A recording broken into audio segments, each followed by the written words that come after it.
From Declaration to Constitution. How America Turned Ideals into a Nation. Civics Explained. Welcome back to Pathway to Citizenship. In Part 1, David and I explored how the Declaration of Independence wasn't just a breakup letter to Great Britain, but a statement of values that still guide us today. Now we'll look at what happened next, how those fiery words turned into the framework for a nation. Right, because it's one thing to declare independence, it's another to figure out what comes after the fireworks. Exactly. The Declaration was the what: freedom, equality, and the pursuit of happiness. The Constitution was the how. It's like the Declaration says, we want to live free, and the Constitution answers, okay, here's the plan. So they go together. One's the dream, one's the blueprint. Perfect way to put it. The Citizenship Test actually connects them. It asks, what did the Declaration of Independence do? And later, what does the Constitution do? The answers build on each other. The Declaration announced independence. The Constitution set up the government to protect it. That's kind of poetic. But between 1776 and 1787, what were they doing? Just celebrating? Oh no, far from it. They were struggling. After independence, the states had more power than the national government under something called the Articles of Confederation. Imagine 13 roommates sharing an apartment, and each one insists on setting their own rules. That sounds like chaos. Who takes out the trash? Exactly, nobody did. Literally and politically. They couldn't collect taxes or pay soldiers. The country was falling apart. That's why, in 1787, they held the Constitutional Convention in Philadelphia to create a stronger system. So, they basically said, we need rules to protect our freedom. Yes, because without structure, freedom turns into confusion. Think of it like a soccer game. The Declaration says, let's play, but the Constitution sets the boundaries and referees so everyone knows how. I like that analogy. Without rules, it's not freedom, it's chaos. Exactly. The founders understood that. That's why the Constitution starts with, we the people. It echoes the Declaration's idea of self-government, power from the people, not from a king. So, when the Citizenship Test asks, the idea of self-government is in the first 3 words of the Constitution. What are these words? The answer, we the people, is really a continuation of the Declaration's message. Beautiful connection, David. The test isn't just checking memory, it's checking your understanding of how America's ideals evolved. The Declaration declared freedom. The Constitution preserved it. You make it sound like the Declaration was the heartbeat, and the Constitution became the body that carried it. Exactly. The heart gave the pulse, the belief in liberty, and the Constitution gave it form, strength, and rhythm. That's why every citizen should know both. When you become a citizen, you're not just joining a country, you're joining both a vision and a system that keeps that vision alive.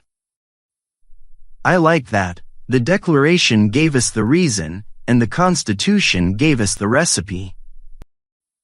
Yes, and that's what the test reflects. Each question isn't random. It's part of a story. Understanding that story helps you see why America works the way it does today. Andrea, I keep thinking about those famous words, life, liberty, and the pursuit of happiness. They're so simple, but they sound like a whole philosophy. They are. Jefferson didn't just write words. He captured a belief that every human being has certain natural rights that can't be taken away. And that belief became the foundation of American citizenship. So when the test asks, what are two rights in the Declaration of Independence? The answers, life and liberty, aren't just facts. They're promises. Exactly. And the pursuit of happiness completes that promise. It means you can follow your dreams as long as you don't take away someone else's rights. It's a balance between freedom and responsibility. That's interesting. Happiness doesn't mean the government has to make you happy. It means you have the freedom to try. Exactly. America can't hand you happiness. It can only protect your right to chase it. That's the spirit of the Declaration. And it shows up in the citizenship oath, too, when you promised to support and defend the Constitution and laws of the United States. You're promising to protect that freedom for everyone. I never thought of it that way. It's like each citizen becomes a guardian of those rights. Beautifully said. Think of the Declaration as planting the tree of liberty. Each generation waters it. Every new citizen adds another root. That's how freedom grows. So when I take the test, I'm not just answering, what are two rights? I'm recognizing that those rights now belong to me, and it's my duty to protect them. Exactly, David.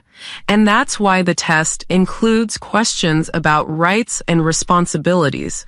For example, what is one promise you make when you become a United States citizen? To be loyal to the United States. Right, and that loyalty isn't blind. It means standing up for those principles, life, liberty, equality, even when it's hard. That's what makes the Declaration timeless. It's amazing that something written almost 250 years ago can still define who we are. That's the magic of those words. They've inspired abolitionists, suffragists, civil rights leaders, everyone who ever said, America can do better. The Declaration didn't end the story, it began it. You're right. It's not a finished promise, it's an ongoing one. Exactly. And that's why citizenship is so powerful. Every time someone new takes the oath, they help America keep its word. You know, Andrea, when I first studied the test, I thought it was all about dates and names. Now I see it's really about values, about joining a bigger mission. And that's what makes the citizenship journey so meaningful. It's not just learning history, it's stepping into it. When you answer those questions, you're not repeating facts. You're echoing the voices of people who fought for those ideals. It's funny, before, July 4th, 1776, was just a date. Now it feels like a heartbeat. That's the best description I've ever heard. July 4th is the heartbeat of freedom, and every citizen adds to its rhythm. So, the more people understand the Declaration, the stronger that heartbeat becomes.